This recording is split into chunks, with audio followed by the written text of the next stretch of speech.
You're listening to the Corbett Report.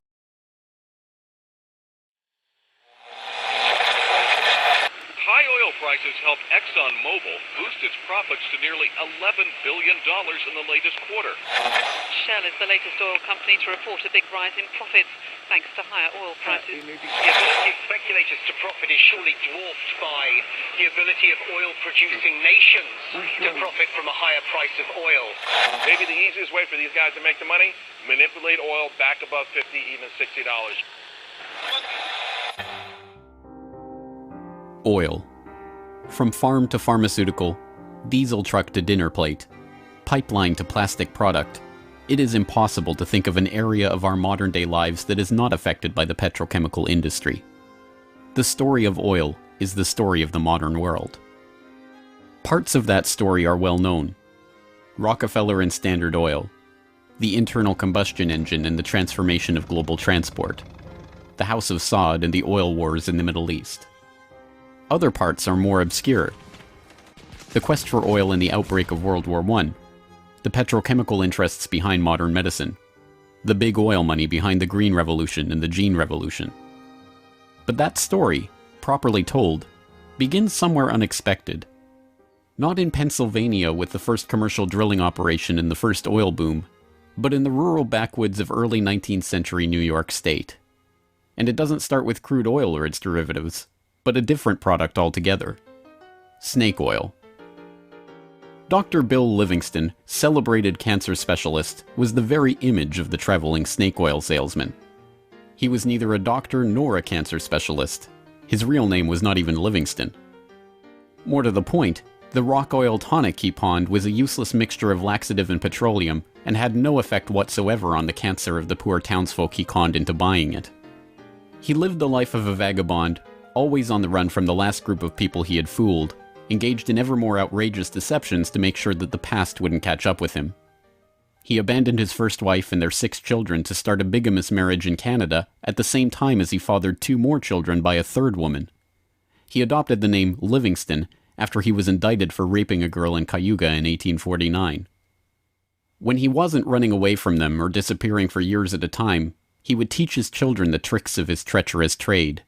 He once bragged of his parenting technique. "I cheat my boys every chance I get. I want to make 'em sharp." A towering man of over 6 feet and with natural good looks that he used to his advantage, he went by Big Bill. Others, less generously, called him Devil Bill. But his real name was William Avery Rockefeller, and it was his son, John D. Rockefeller, who would go on to found the Standard Oil monopoly and become the world's first billionaire. The world we live in today is the world created in Devil Bill's image.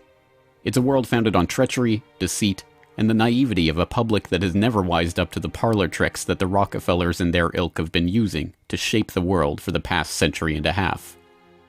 This is the story of the oligarchy.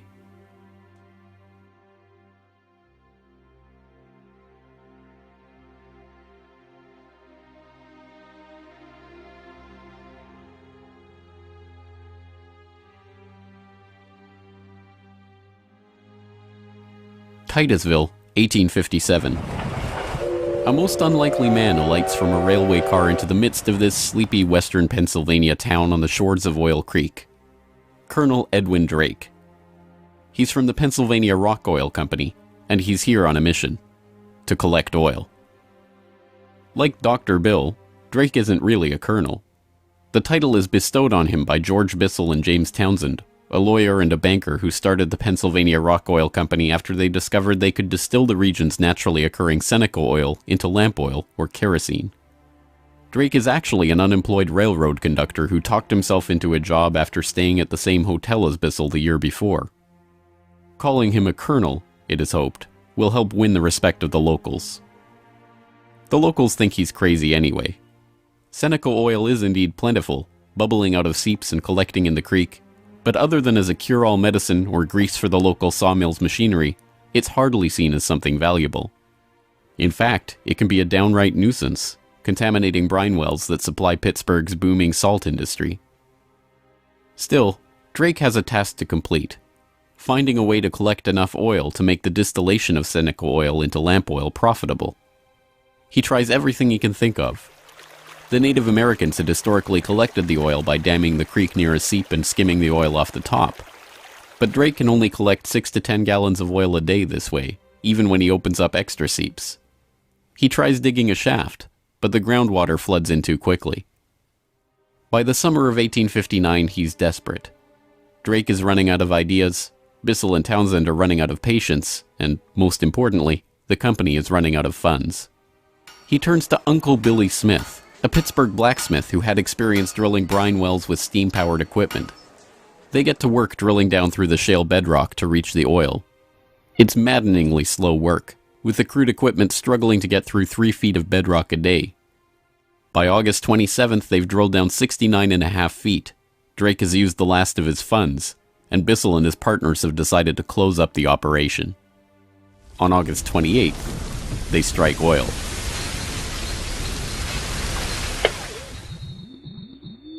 Then on Sunday, August 28, 1859, oil bubbled up the drive pipe. Uncle Billy and his son Sam bailed out several buckets of oil.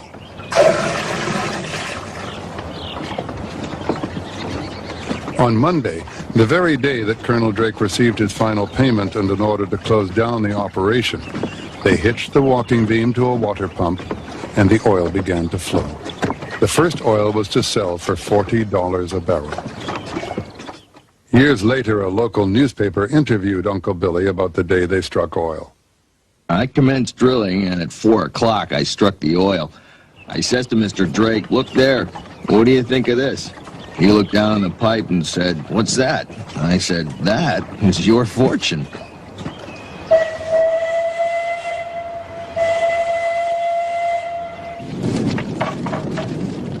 Drake's well proved that by drilling for it, oil could be found in abundance and produced cheaply. Overnight, a whole new industry was born.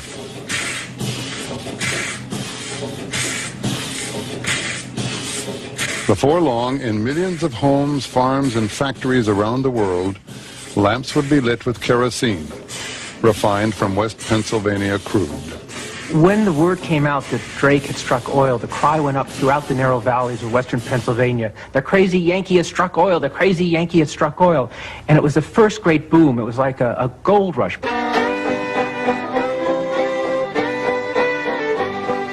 Down in Pennsylvania, there is plenty oil, they say. Petroleum, petroleum, we must all have some. Overnight, the quiet farming backwoods of rural Pennsylvania was transformed into a bustling oil region, with prospectors leasing up flats, towns springing up from nowhere, and a forest of percussion rigs covering the land. The first oil boom had arrived. Already poised to make the most of this boom was a young up-and-coming bookkeeper in Cleveland with a head for numbers, John Davison Rockefeller. He had 2 ambitions in life, to make $100,000 and to live to be 100 years old. John D. set off to make his fortune in the late 1850s, armed with a $1,000 loan from his father, Devil Bill. Grandfather never finished high school and went to Cleveland, having borrowed $1,000 from his father to start business, paid 9% interest on it, incidentally. And he read about the oil business just beginning and got interested and came to realize that it was a very volatile business at the time.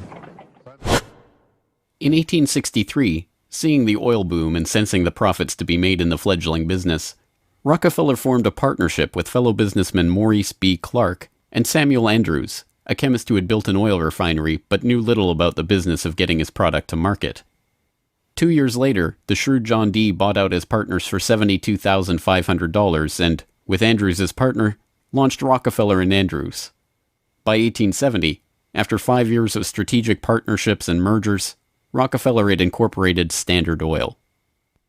The story of the rise of Standard Oil is an oft-told one. In a move that would transform the American economy, Rockefeller set out to replace a world of independent oilmen with a giant company controlled by him. In 1870, begging bankers for more loans, he formed Standard Oil of Ohio. The next year, he quietly put what he called Our Plan, his campaign to dominate the volatile oil industry, into devastating effect. Rockefeller knew that the refiner with the lowest transportation cost could bring rivals to their knees. He entered into a secret alliance with the railroads called the South Improvement Company. In exchange for large, regular shipments, Rockefeller and his allies secured transport rates far lower than those of their bewildered competitors. By 1879, when Rockefeller is 40, he controls 90% of the oil refining in the world. Within a few years, he will control 90% of the marketing of oil and a third of all of the oil wells. So this very young man controls what is not only a national but an international monopoly in a commodity that is about to become the most important strategic commodity in the world economy. By the 1880s, the American oil industry was the Standard Oil Company, and Standard Oil was John D. Rockefeller. But it wasn't long until a handful of similarly ambitious and well-connected families began to emulate the Standard Oil success story in other parts of the globe. One such competitor emerged from the Caucasus in the 1870s, where Imperial Russia had opened up the vast Caspian Sea oil deposits to private development. Two families quickly combined forces to take advantage of the opportunity. The Nobels, led by Ludwig Nobel and including his dynamite-inventing, prize-creating brother Alfred, and the French branch of the infamous Rothschild banking dynasty, led by Alphonse Rothschild. In 1891, the Rothschilds contracted with M. Samuel & Co., a Far East shipping company headquartered in London and run by Marcus Samuel, to do what had never been done before: ship their Nobel-supplied Caspian oil through the Suez Canal to East Asian markets. The project was immense. It involved not only sophisticated engineering to construct the first oil tankers to be approved by the Suez Canal Company, but the strictest secrecy. If word of the endeavor was to get back to Rockefeller through his international intelligence network, it would risk bringing the wrath of Standard Oil, which could afford to cut rates and squeeze them out of the market. In the end, they succeeded, and the first bulk tanker, the Murex, sailed through the Suez Canal in 1892 en route to Thailand. In 1897, M. Samuel & Co. became the Shell Transport and Trading Company. Realizing that reliance on the Rothschild Nobel Caspian oil left the company vulnerable to supply shocks, Shell began to look to the Far East for other sources of oil. In Borneo, they ran up against Royal Dutch Petroleum, established in The Hague in 1890 with the support of King William III of the Netherlands, to develop oil deposits in the Dutch East Indies. The two companies, fearing competition from Standard Oil, merged in 1903 into the Asiatic Petroleum Company, jointly owned with the French Rothschilds, and in 1907 became Royal Dutch Shell. Another global competitor to the Standard Oil throne emerged in Iran at the turn of the 20th century. In 1901, millionaire socialite William Knox D'Arcy negotiated an incredible concession with the King of Persia: exclusive rights to prospect for oil throughout most of the country for 60 years. After 7 years of fruitless search, D'Arcy and his Glasgow-based partner, Burma Oil, were ready to abandon the country altogether. In early May of 1908, they sent a telegram to their geologist telling him to dismiss his staff, dismantle his equipment, and come back home. He defied the order, and weeks later, struck oil. Burma Oil promptly spun off the Anglo-Persian Oil Company to oversee production of Persian oil.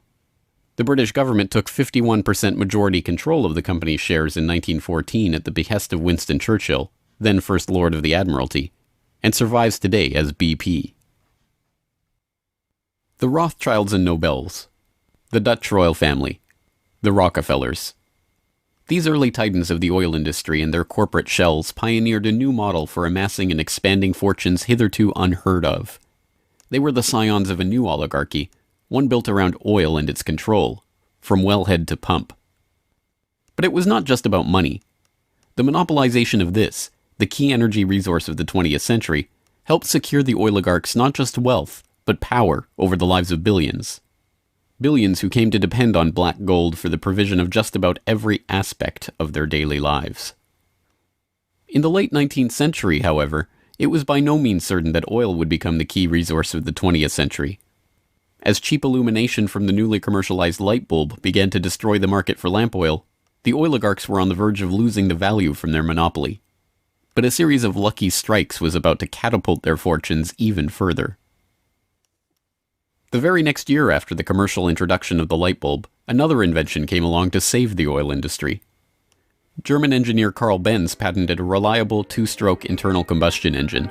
The engine ran on gasoline, another petroleum byproduct, and became the basis for the Benz motor wagon that, in 1888, became the first commercially available automobile in history. And with that stroke of luck, the business that Rockefeller and the other oligarchs had spent decades consolidating was saved. But more luck was needed to ensure the market for this new engine. In the early days of the automobile era, it was by no means certain that gas-powered cars would come to dominate the market. Working models of electric vehicles had been around since the 1830s, and the first electric car was built in 1884. By 1897, there was a fleet of all-electric taxis shuttling passengers around London. The world land speed record was set by an electric car in 1898. By the dawn of the 20th century, electric cars accounted for 28% of the automobiles in the United States. The electrics had advantages over the internal combustion engine. They required no gear shifting or hand cranking, and had none of the vibration, smell, or noise associated with gasoline-powered cars. Lady Luck intervened again on January 10, 1901, when prospectors struck oil at Spindletop in East Texas. The gusher blew 100,000 barrels a day and set off the next great oil boom, providing cheap, plentiful oil to the American market and driving down gas prices. It wasn't long before the expensive, low-range electric engines were abandoned altogether, and big, loud, gas-guzzling engines came to dominate the road, all fueled by the black gold that Standard Oil, Shell, Gulf, Texaco, Anglo-Persian, and the other oil majors of the time were drilling, refining, and selling. Perhaps John D's greatest stroke of luck, however, was not supposed to be luck at all. Rockefeller had come under increasing scrutiny by a public outraged by the unprecedented wealth he had amassed through Standard Oil. Muckraking reporters like Ida Tarbell began digging up the dirt on his rise to power through railroad conspiracies, secret deals with competitors, and other shady practices. The press pictured him as a colossus with bribed politicians literally in the palm of his hand. Standard Oil was a menacing octopus with its tentacles strangling the lifeblood of the nation. Hearings began, investigations were launched, lawsuits were brought against him, and then, finally, in 1911, the Supreme Court made a monumental decision.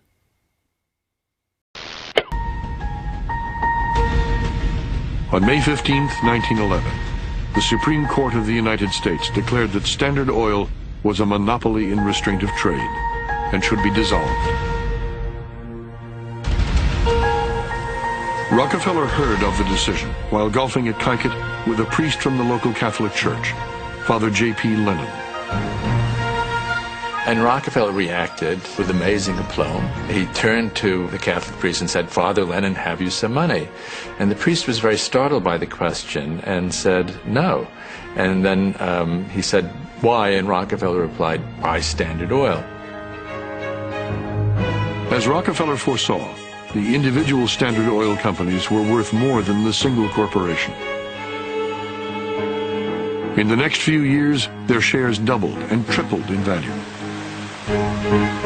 By the time the reign of cash was over, Rockefeller had the greatest personal fortune in history, nearly 2% of the American economy. And it was really losing the antitrust case that converted John D. Rockefeller into history's first billionaire. So that Standard Oil was punished in the federal antitrust case, but John D. Rockefeller Sr. most assuredly was not. To the amazement of the world, Rockefeller's punishment had in fact been his reward. Rather than being taken down a peg, the splitting up of the Standard Oil monopoly had launched him as the world's only acknowledged billionaire at a time when the average annual income in America was $520. Rockefeller's story was perfectly mirrored by the story of Colonel Edwin Drake. Having struck oil in Titusville and given rise to a billion-dollar global industry, Drake had not had the foresight to patent his drilling technique or even to buy up the land around his own well. He ended up in poverty, relying on an annuity from the state of Pennsylvania to scrape together a living, and dying in 1880. For the oligarchy, the lesson of the rise of Rockefeller was obvious. The more ruthlessly that monopoly was pursued, the tighter that control was grasped, The greater the lust for power and money, the greater the reward would be in the end. From now on, no invention would derail the oil majors from their quest for total control. No competition would be tolerated. No threat to the oligarchs would be allowed to rise.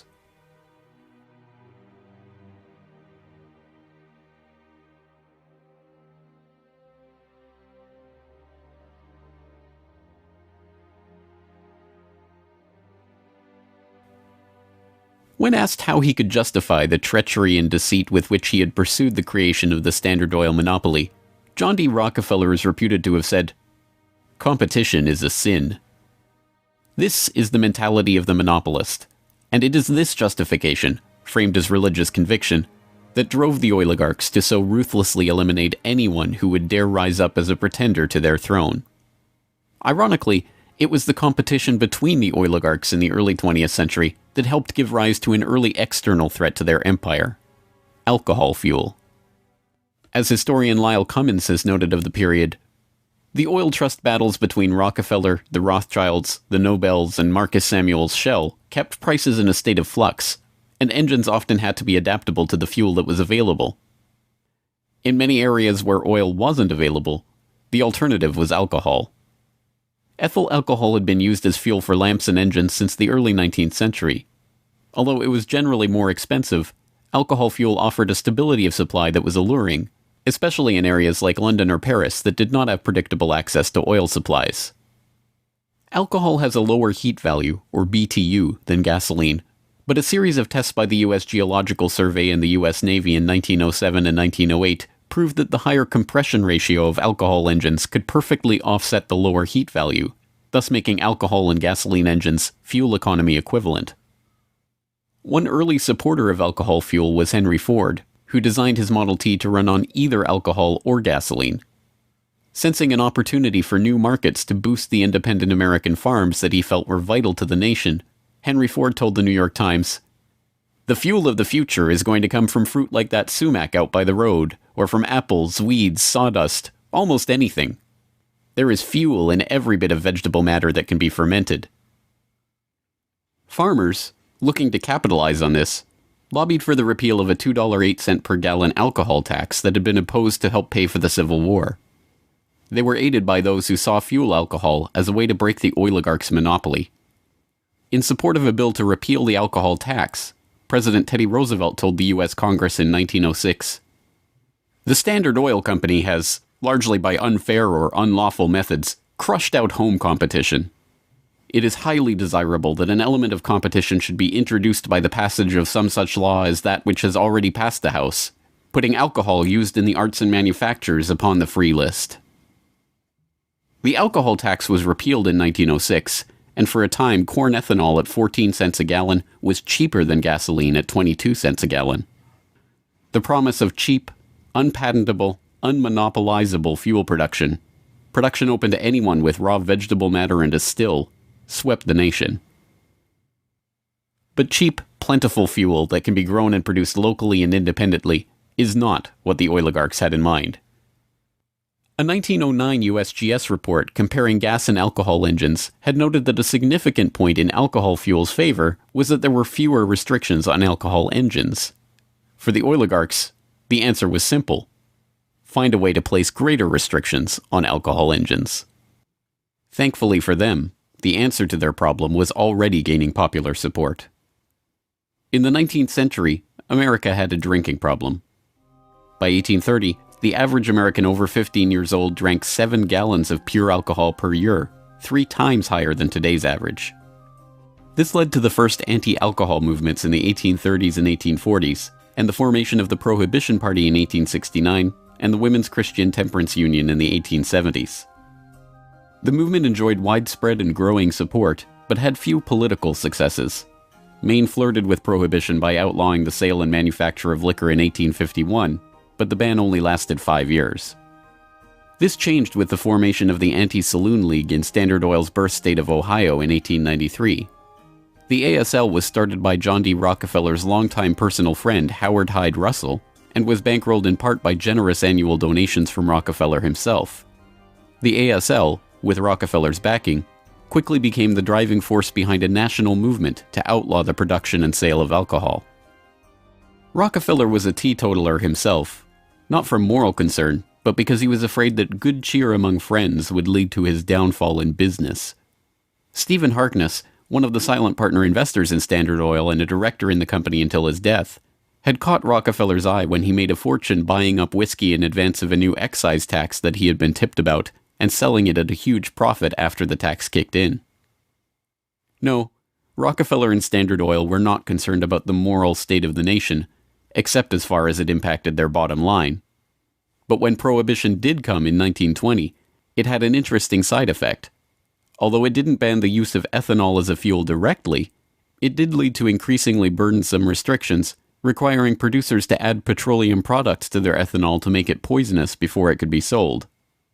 Alcohol fuel, now completely unable to compete with gasoline, was abandoned altogether by the automobile industry. Another existential threat to the vast fortunes of the early oligarchs was to require an even greater effort at social engineering: public transportation. By the end of World War I, private car ownership was still a relative rarity. Only 1 in 10 Americans owned a car. Rail was still the transportation of choice for the vast majority of the public, and city dwellers in most major cities relied on electric trolley networks to transport them around town. In 1936, General Motors formed a front company, National City Lines, along with Firestone Tire and Standard Oil of California, to implement a process of bustitution, scrapping streetcars and tearing up railways to replace them with GM's own buses running on Standard Oil-supplied diesel. The plan was remarkably successful. As historian and researcher F. William Engdahl notes in Myths, Lies, and Oil Wars, by the end of the 1940s, GM had bought and scrapped over 100 municipal electric transit systems in 45 cities and put gas-burning GM buses on the streets in their place. By 1955, almost 90% of the electric streetcar lines in the United States had been ripped out or otherwise eliminated. The cartel had been careful to hide their involvement in National City Lines, but it was revealed to the public in 1946 by an enterprising retired naval lieutenant commander, Edwin J. Quimby. He wrote a manifesto exposing what he called a careful, deliberately planned campaign to swindle you out of your most important and valuable public utilities, your electric railway system. He uncovered the oligarchs' stock ownership of National City Lines and its subsidiaries, and detailed how they had step-by-step bought up and destroyed the public transportation lines in Baltimore, Los Angeles, St. Louis, and other major urban centers. Quimby's warning caught the attention of federal prosecutors, and in 1947, National City Lines was indicted for conspiring to form a transportation monopoly and conspiring to monopolize sales of buses and supplies. In 1949, GM, Firestone, Standard Oil of California, and their officers and corporate associates were convicted on the second count of conspiracy. The punishment for buying up and dismantling America's public transportation infrastructure? A $5,000 fine.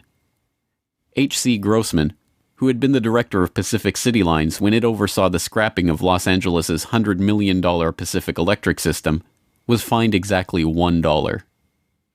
Unsurprisingly, GM and its associates did not remain in the doghouse for long. In 1953, President Eisenhower appointed Charles Wilson, then the president of General Motors, as Secretary of Defense. Wilson, with Francis DuPont of the Rockefeller-connected DuPont family as chief administrator of federal highways, oversaw one of the largest public works projects in American history, the creation of the interstate highway system. With a war-era excise tax on train tickets still in place, and federally funded highways and airports providing cheaper alternatives, rail travel declined a startling 84% between 1945 and 1964. This social engineering paid off well for Standard Oil and its growing list of petrochemical associates. In the 2.5 decades after the outbreak of World War II, vehicle production in Detroit almost tripled, from 4.5 million cars a year in 1940 to over 11 million in 1965. As a result, sales of refined gasoline over the same period rose 300%.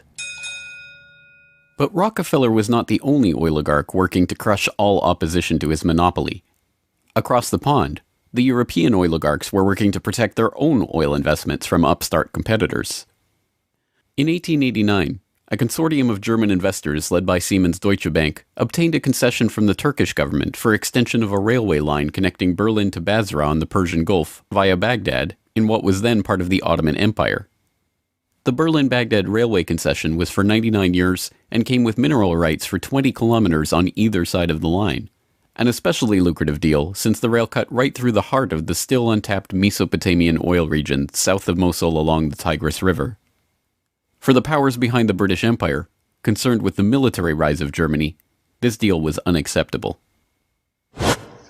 Well, Germany, in the end of the 19th century, was looking for outlets for its exports, its industrial exports, as the German economy was growing like China is growing in the last 30 years. And they decided that Turkey would be an ideal strategic trade partner for Germany.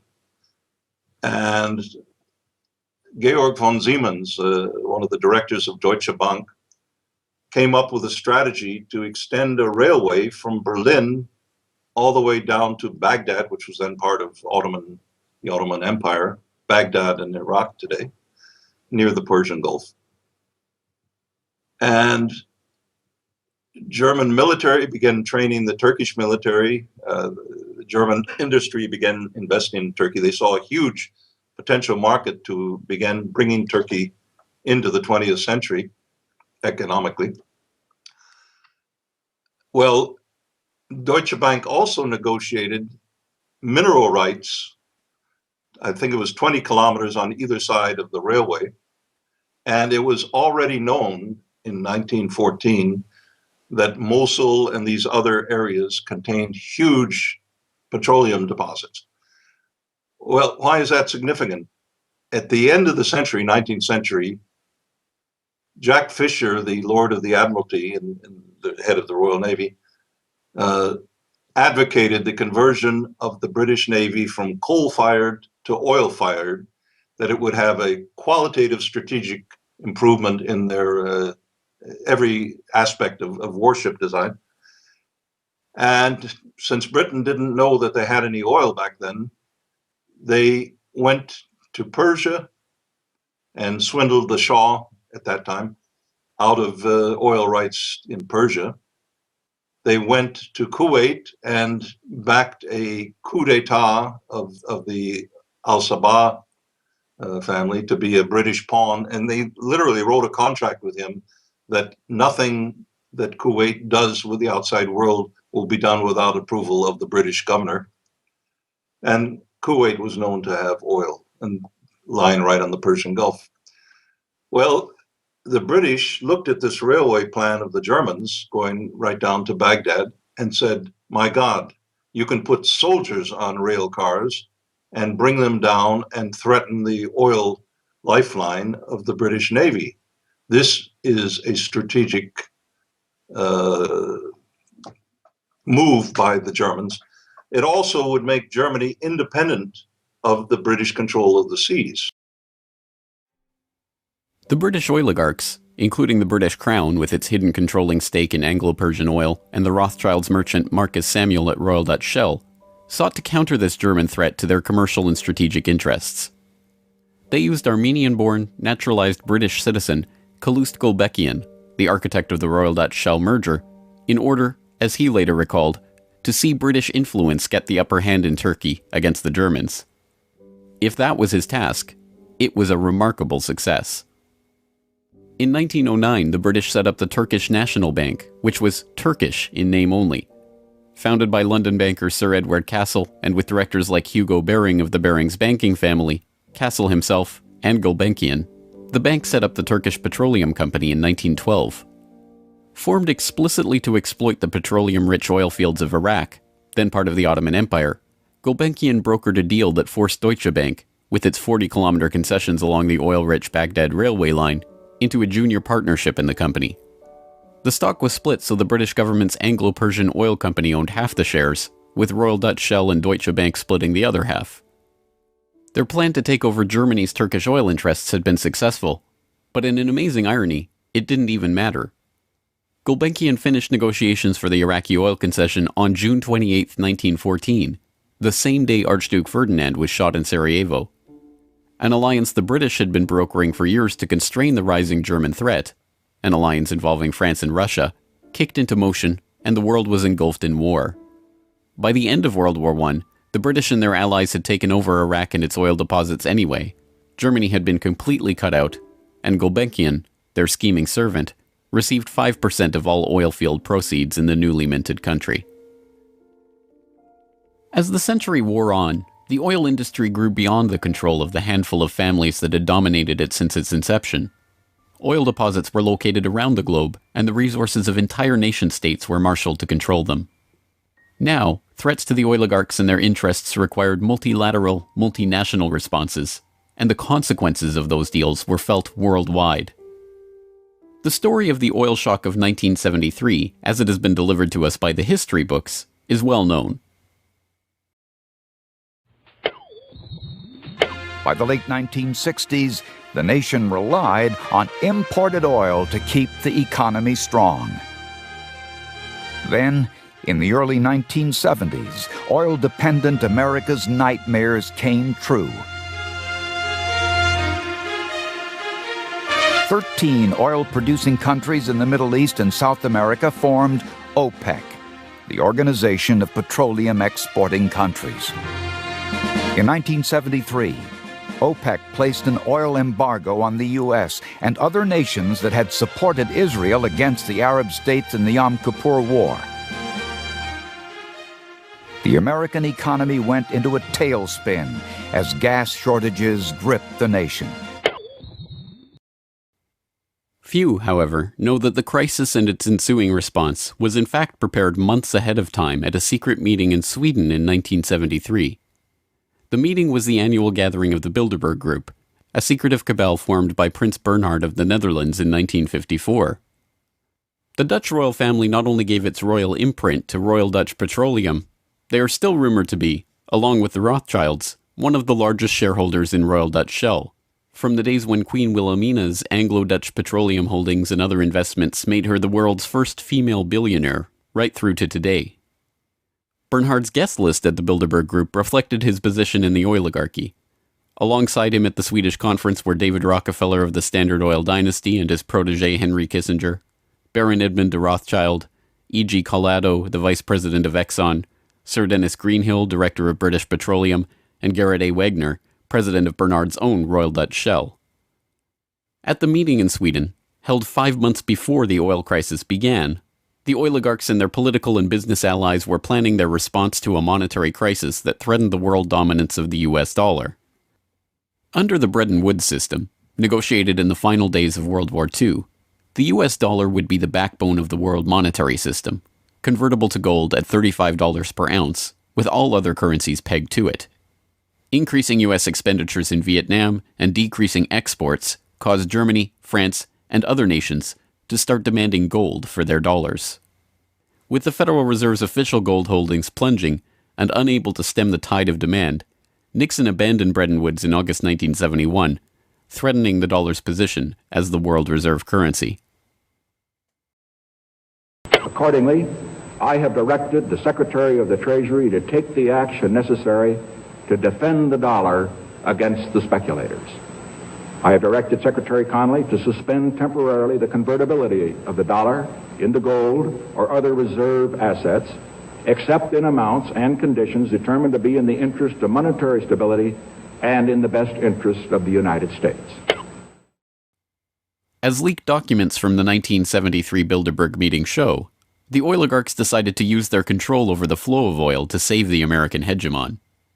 Acknowledging that OPEC could completely disorganize and undermine the world monetary system, the Bilderberg attendees prepared for an energy crisis or an increase in energy costs, which, they predicted, could mean an oil price between $10 and $12, a staggering 400% increase from the current price of $3.01 per barrel. 5 months later, Bilderberg attendee and Rockefeller protege Henry Kissinger, acting as Nixon's Secretary of State, engineered the Yom Kippur War and provoked OPEC's response, an oil embargo of the US and other nations that had supported Israel. On October 16, 1973, OPEC raised oil prices by 70%. At their December meeting, the Shah of Iran demanded and received a further raise to $11.65 a barrel, or 400% of oil's pre-crisis price. When asked by Saudi King Faisal's personal emissary why he had demanded such a bold price increase, he replied, "Tell your king, if he wants the answer to this question, he should go to Washington and ask Henry Kissinger." In the second move of the operation, Kissinger helped negotiate a deal with Saudi Arabia. In exchange for U.S. arms and military protection, the Saudis would price all their future oil sales in dollars and recycle those dollars through treasury purchases via Wall Street banks. The deal was a bonanza for the oligarchs. Not only did they get to pass the price increases on to the consumers, but they benefited from the huge flows of money into their own banks. The Shah of Iran parked the National Iranian Oil Company's revenues in Rockefeller's own Chase Bank, revenues that reached $14 billion per year in the wake of the oil crisis. With the creation of this new system, the petrodollar, the oligarchs had reached unprecedented levels of control over the economy. Not only that, they had backed the world monetary system with their commodity, oil, and brought potential competition from upstart producer nations under their control all in one step. But for the insatiable appetites of these monopolist titans, mere control over the world's monetary system was not enough.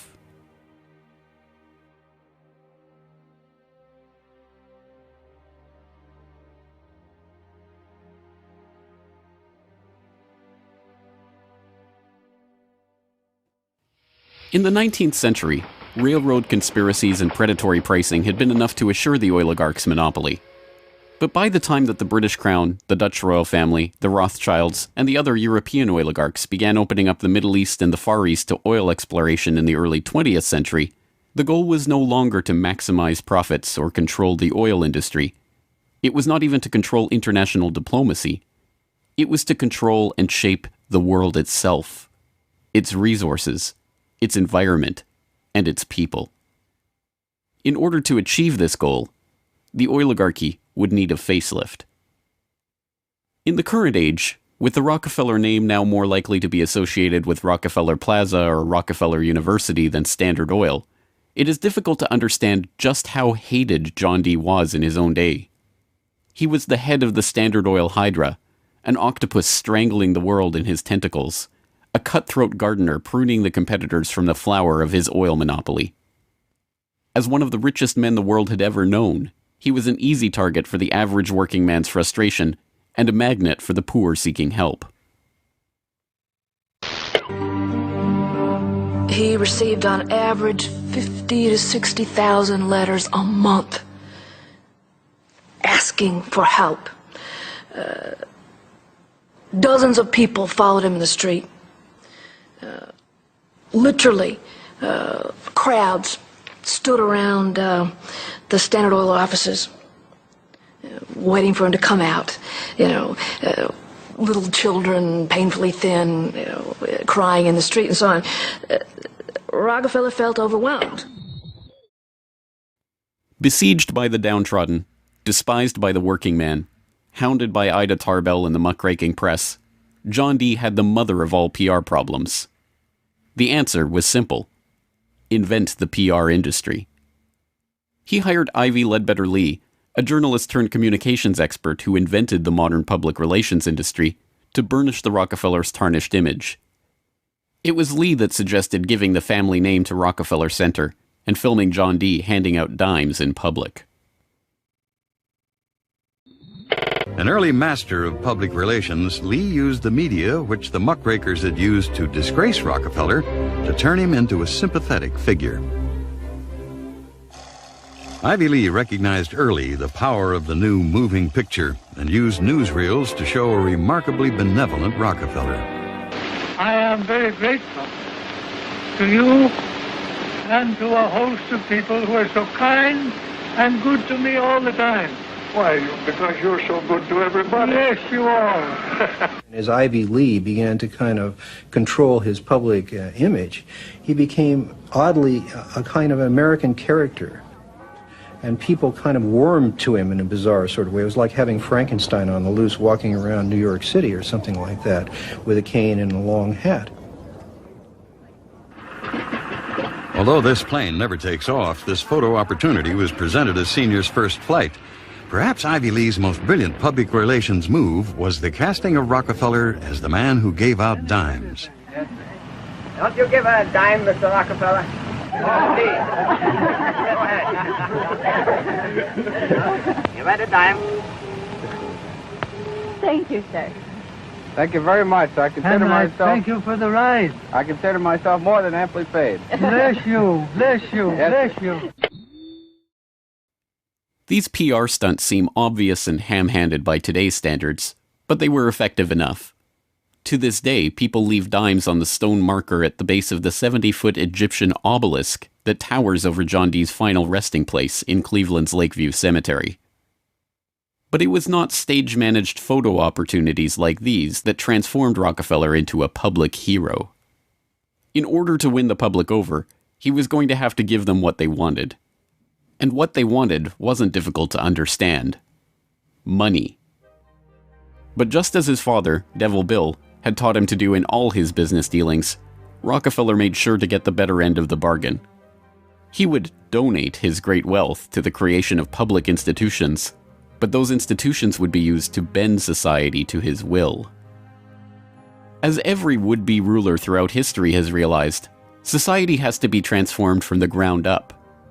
Americans in the 19th century still prized education and intellectual pursuits, with the 1840 census finding unsurprisingly that the United States, a nation that had been mobilized by tracts like Thomas Paine's remarkably popular Common Sense, was a nation of readers, with a remarkable 93% to 100% literacy rate.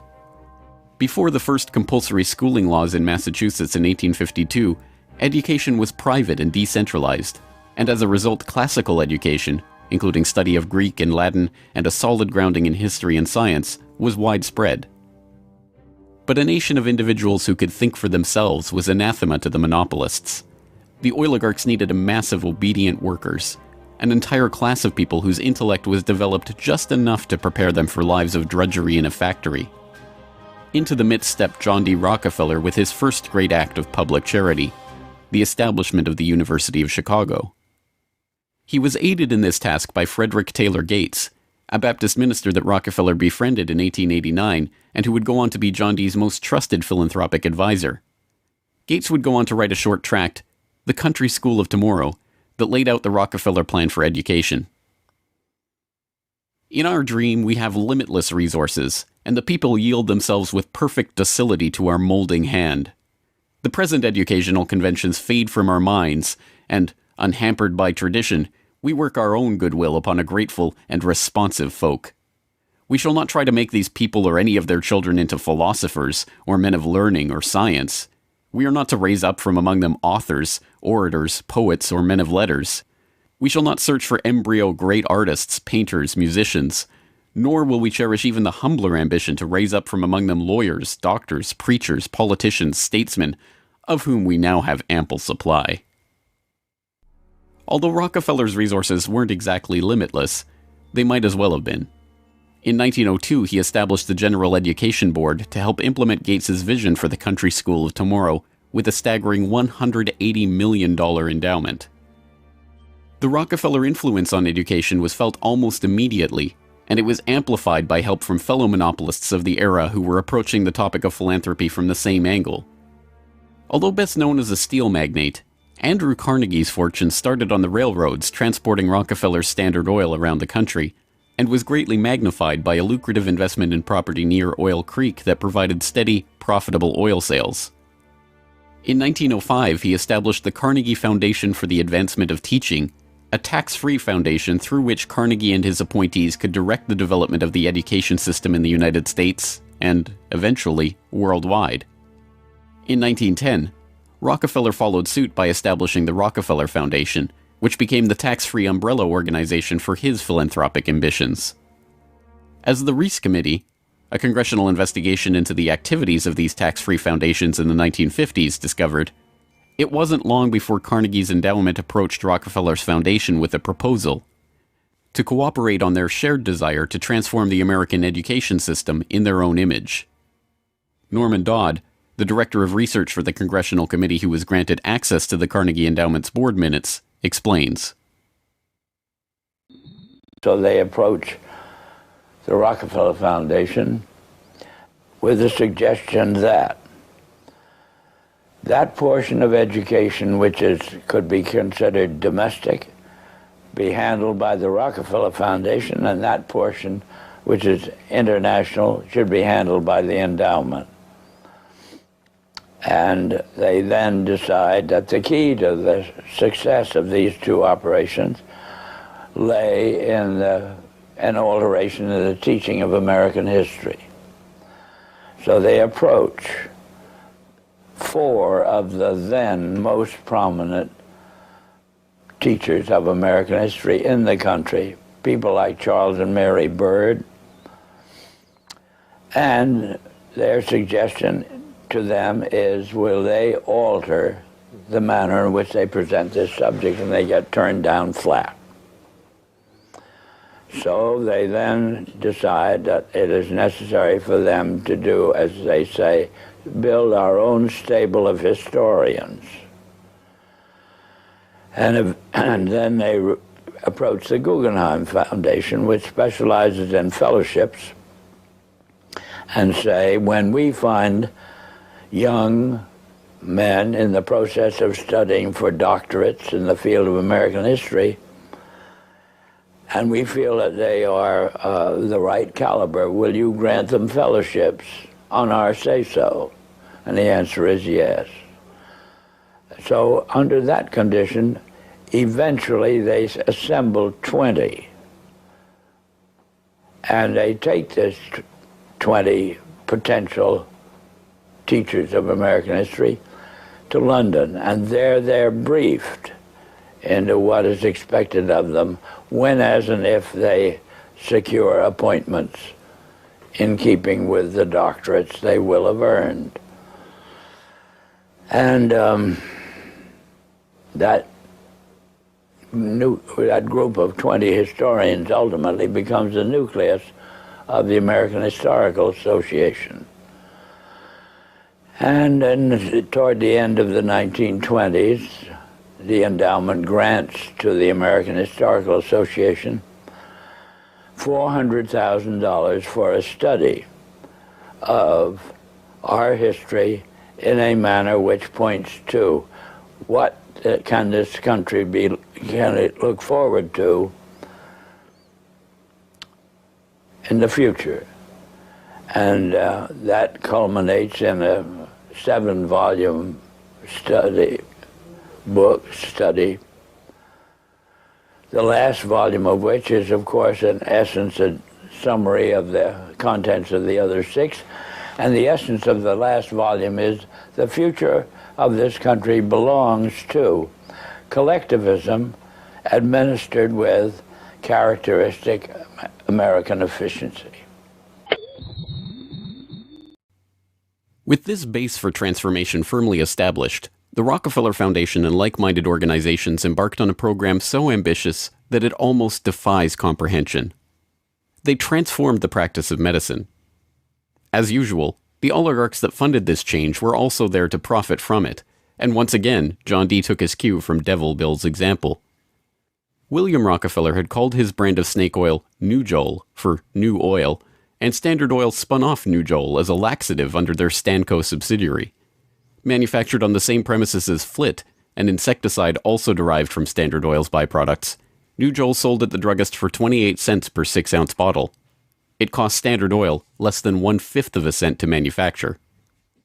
Pharmaceuticals provided a lucrative new opportunity for the oligarchs, but in a turn-of-the-century America that was still largely based on naturopathic herbal remedies, it was a tough sell. The oligarchy went to work changing that. In 1901, John D. established the Rockefeller Institute for Medical Research. The institute recruited Simon Flexner, a pathology professor at the University of Pennsylvania, to serve as its director.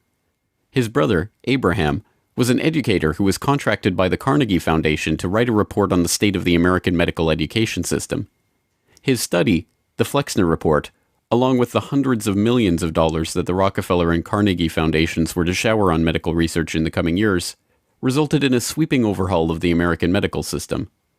Naturopathic and homeopathic medicine medical care focused on unpatentable, unmarketable natural remedies and cures, was now dismissed as quackery. Only drug-based allopathic medicine requiring expensive medical procedures and lengthy hospital stays was to be taken seriously. The fortunes of Carnegie, Morgan, and Rockefeller financed surgery, radiation, and synthetic drugs. They were to become the economic foundations of the new medical economy. The takeover of the medical industry was accomplished by the takeover of the medical schools. Well, the people that we're talking about, Rockefeller and Carnegie in particular, came to the picture and said, we will put up money. They offered tremendous amounts of money to the schools that would agree to cooperate with them. The donors said to the schools, we're giving you all this money. Now, would it be too much to ask if we could put some of our people on your board of directors to see that our money is being spent wisely? Almost overnight, all of the major universities received large grants from these sources and also accepted 1, 2, or 3 of these people that I mentioned on their board of directors, and the schools literally were taken over by the financial interests that put up the money. Now, what happened as a result of that is that the schools did receive an infusion of money. They were able to build new buildings. They were able to add expensive equipment to their laboratories. They were able to hire top-notch teachers. But at the same time as doing that, they skewed the whole thing in the direction of pharmaceutical drugs. That was the efficiency in philanthropy. The doctors from that point forward in history would be taught pharmaceutical drugs. All of the great teaching institutions in America were captured by the pharmaceutical interests in this fashion. And it's amazing how little money it really took to do it. The oligarchy birthed entire medical industries from their own research centers and then sold their own products from their own petrochemical companies as the cure. It was Frank Howard, a Standard Oil of New Jersey executive, who would go on to persuade Alfred Sloan and Charles Kettering to donate their fortunes to the cancer center that would then bear their name. As director of research at Sloan Kettering, Howard appointed Cornelius Rhodes, a Rockefeller Institute pathologist, to develop his wartime research on mustard gas for the U.S. Army into a new cancer therapy. Under Rhodes's leadership, nearly the entire program and staff of the Chemical War Service was reformed into the Sloan Kettering Drug Development Program, where they worked on converting mustard gas into chemotherapy.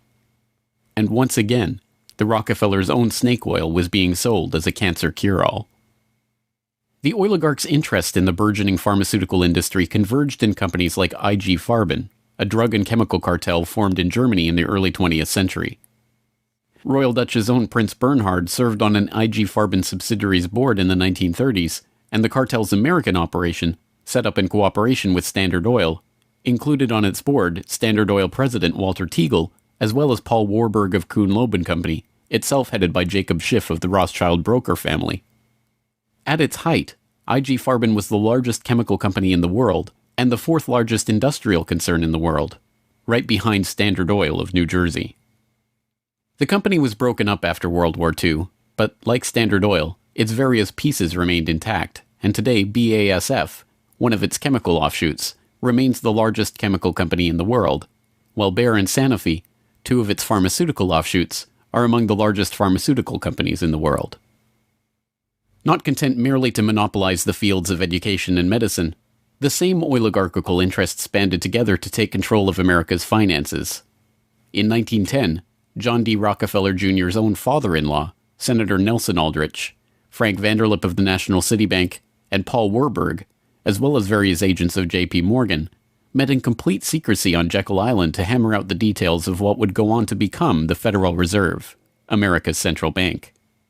The Fed, established in 1913, would be run by hand-picked appointees of the oligarchy and their banking associates, including, perhaps inevitably, Standard Oil president and American IG director Walter Teagle. The Rockefeller family would go on to formally enter the banking field in the 1950s when James Stillman Rockefeller, the grandson of John D's brother, was appointed director of National City Bank. Meanwhile, John D's own grandson, David Rockefeller, would go on to take over Chase Manhattan Bank, the longtime banking partner of the Standard Oil empire. In this move, the Rockefeller story perfectly mirrored that of their fellow oligarchs, the Rothschilds. Whereas the Rothschilds had supplemented their banking fortune with their oil interests, the Rockefellers supplemented their oil fortune with banking interests. Springboarding from success to success as they consolidated monopolies across every field of human activity, the oligarchs' ambitions became even larger. This time, their goal was to consolidate control over the very food supply of the world itself. And once again, they would use philanthropy as the cover for their business takeover. The Green Revolution began in 1943 when plant geneticist Norman Borlaug and a team of researchers arrived on Mexican soil. His goal was to improve agricultural techniques and biotechnological methodologies, which in turn would help alleviate starvation and improve the living quality of developing nations. Creating new genetically modified strains of wheat, rice, maize, and other crops, Borlaug planned to win the battle against world hunger. The hope was that these new crops and farming techniques would rescue third world countries from the brink of starvation. That's exactly what happened. The agricultural innovations brought to the poverty-stricken countries gave the farmers the skills and resources necessary to sustain themselves. This triggered a chain of events that would allow these once struggling nations to survive. Agricultural exports soared in quantity and diversity and allowed the countries to become self-sufficient.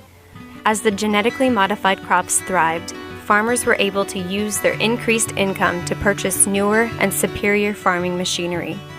This increase in revenue made farming easier, more reliable, and more efficient.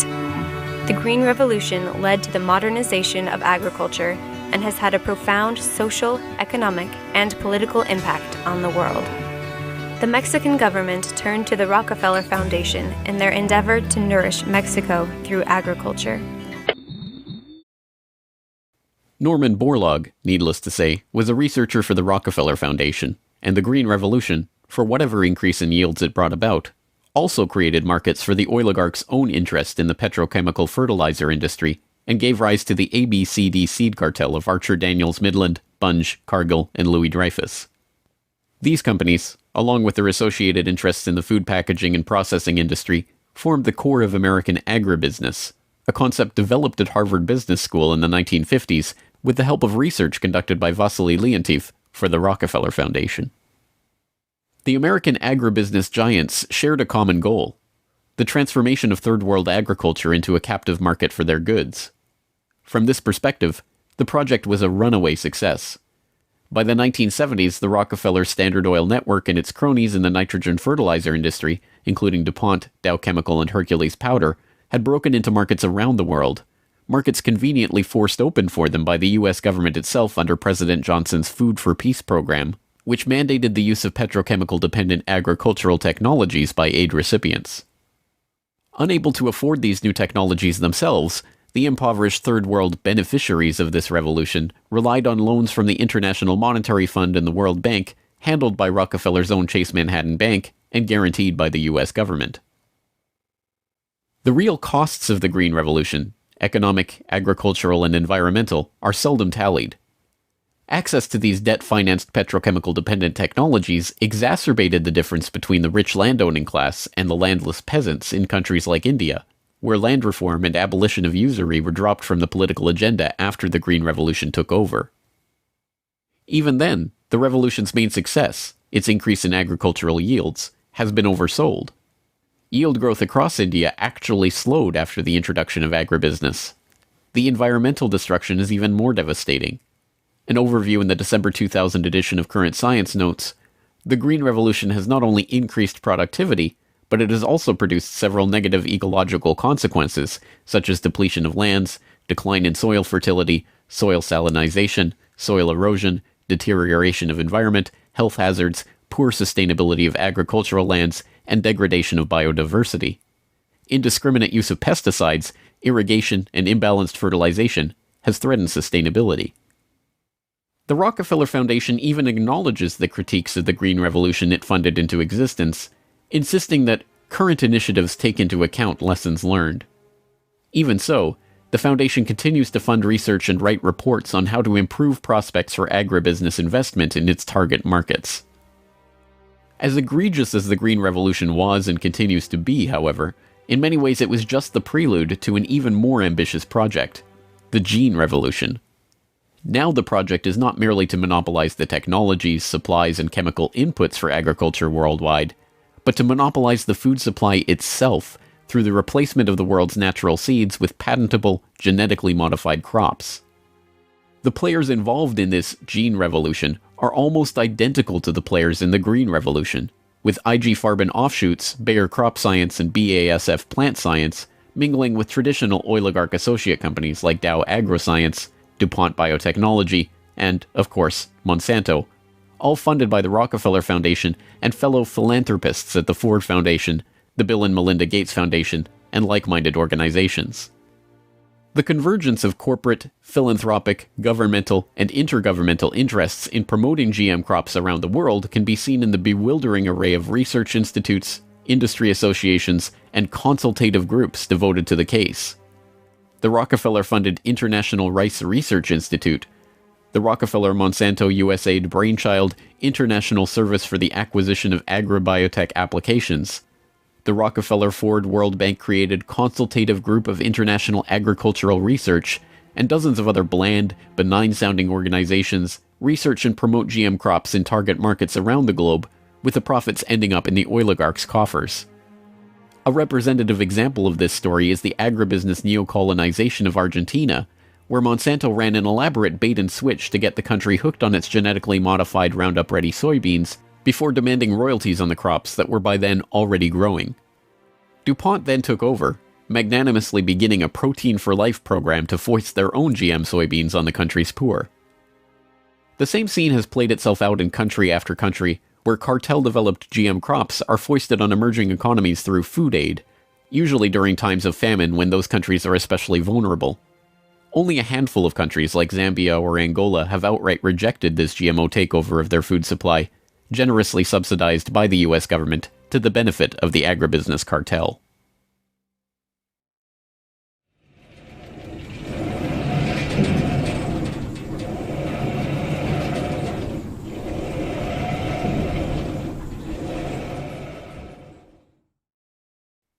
From cutthroat pioneers of the early oil industry to Machiavellian social engineers and geopolitical schemers, the oligarchs have come a long way since the days of Devil Bill's snake oil cure-alls.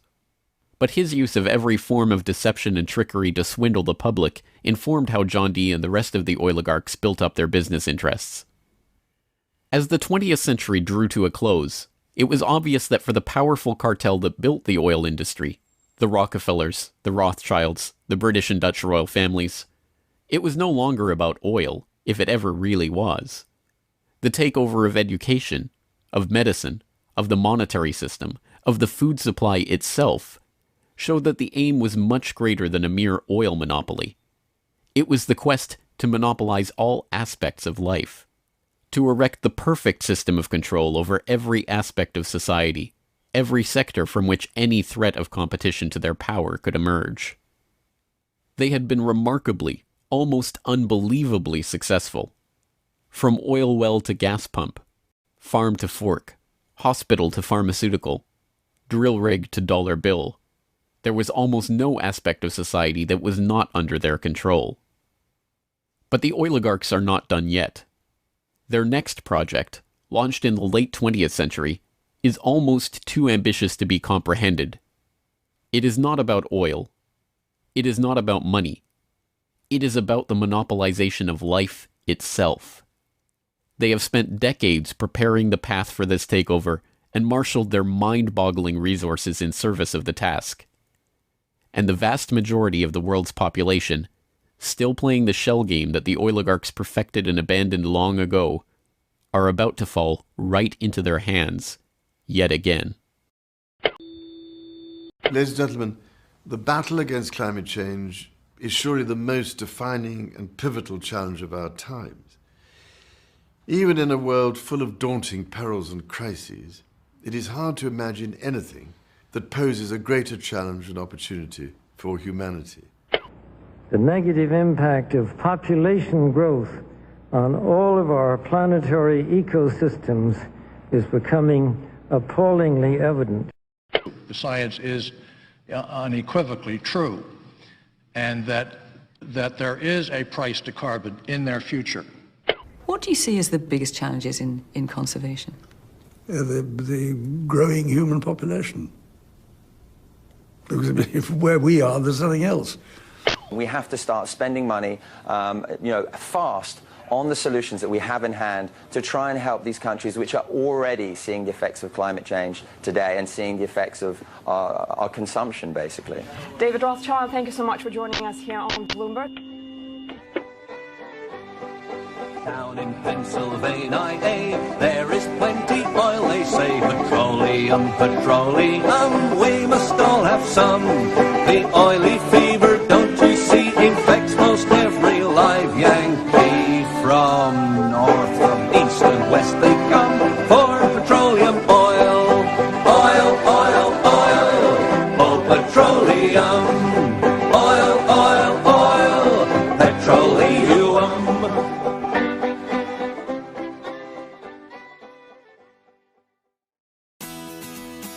The Corbett Report is brought to you by the Corbett Report subscriber, a weekly newsletter featuring James Corbett's International Forecaster editorial, recommended reading and viewing, discounts on Corbett Report DVDs, and once a month, a subscriber-only video.